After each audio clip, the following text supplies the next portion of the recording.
can we get this intake put back on before the storm comes completely in while it's raining? I don't know. Stay tuned throughout the video to figure out if we do or not. But as y'all just heard, I'm trying to get the upper end part of the intake put back on because it is off. I could easily just throw this tarp back on there, but I got the lines that I needed the last time. Like I said in the last video, I needed the the Z1 kit did not come with the throttle body lines when you order their master hose kit, so I don't have nothing to throw on, at least, you know, those nipples that come off of the crossover that comes from each side of the head. I'll be able to show y'all here in a second once the rain slows up. But so I went and just got some 3/8 inch heater holes pretty much, and I'm just going to use that just to connect from end to end, and I'm not going to worry about having to have any type of fitting in between everything. But that pretty much is what I'm going to do. I'm not going to run the lines to the throttle body at all.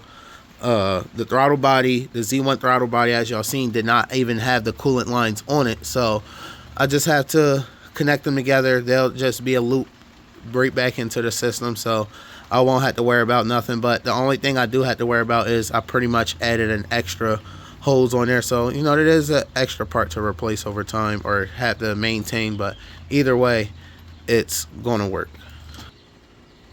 All right, the rain slowed up some right here. Pretty much one line would run from here over to the throttle body, and another to the back line on the throttle body. And as y'all see, I pretty much have it ran this way along this heater hose over here, loops to the back, and then back on right there.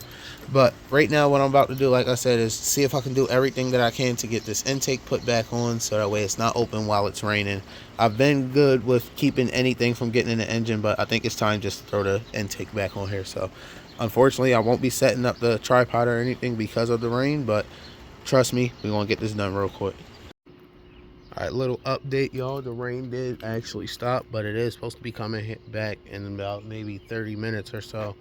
But I did get more of these Z1 hoses on. I have the one that goes from valve cover to valve cover on.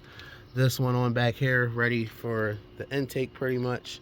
And then other than that, yeah, I didn't touch any other ones. I still have to do all of these other hoses and stuff up here for the oil cooler and all of that down there. But I'm not focused on that stuff right now. We try and get this plenum back on, and hopefully, just hopefully, I might be able to get the whole intake on, because I still didn't get to show y'all that yet. So hopefully if we get the whole intake on, I'll be able to show y'all that, show what we're working with. But let's get my lower plenum gasket put on, get this bottom plenum put on.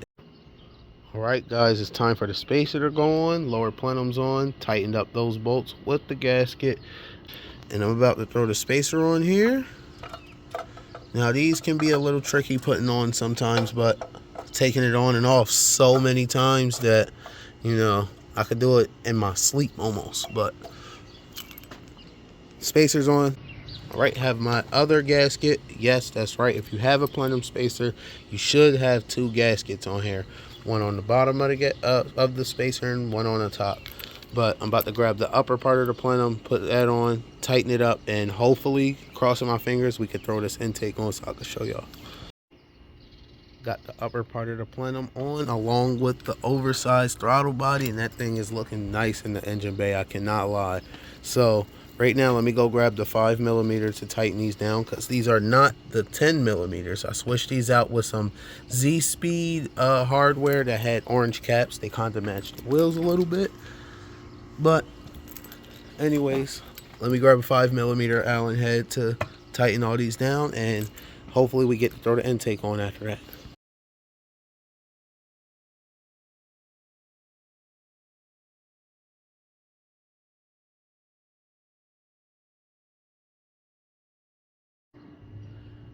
All right, now we have the whole upper intake on now. About to plug the throttle body in. Here's the adapter harness for it. Just have to figure out where the plug is on the main engine harness, which should be, yep, right there. Let's get these plugged in real quick. Hold on, let me plug these in real quick. Throttle body's plugged in now. Now I'm about to grab the intake out, guys. Throw this on before I end this video, because it is getting dark. Shout out to the birds. But, you know, But throw this intake on and get this put on.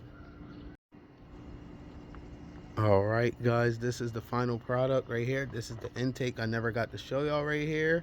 It's all put on, put together, comes out down here by the wheel, which I will do some adjusting to that because I kind of don't like how close it is to the wheel right there, and I'm sure it'll probably clear it through turns and all of that stuff, but pretty much this is what we're rocking with right now. But this is an eBay special. I will link it down in the description. I did just fight with it a little bit, but you know, for something that doesn't come with any directions, it actually kind of looks decent, and I did fairly well. Now, I know I am missing the hose clamp up here, but I was mainly trying to beat the sun going down and trying to beat the rain coming back through, which is slowly starting back up right now. So we're about to cut the video here, guys. This is a nice little short one for y'all. I just wanted to show y'all, pretty much thinking that I can get this put together before the storm came through, which we did achieve that. But man, this throttle body with this intake right now, this is like eye candy to me right now. I really like the way it makes the engine bay look on here now. So this engine pretty much, or this whole car would be full bolt on pretty much. We have the oversized throttle body, custom intake, we have the plenum spacer, you know, we have the rev up oil pump inside. I do have some aftermarket rods in there. I do have test pipes on here. I am gonna I gotta get some O2 sensor spacers to throw on before I can throw those on. I think I can throw on the ones that go up here on the headers, but other than that, I do gotta get the ones for the spacers for the test pipes. But other than that, we do have a custom Megan Racing exhaust on this car, so y'all definitely want to stay tuned till first start time again, which we are getting very close.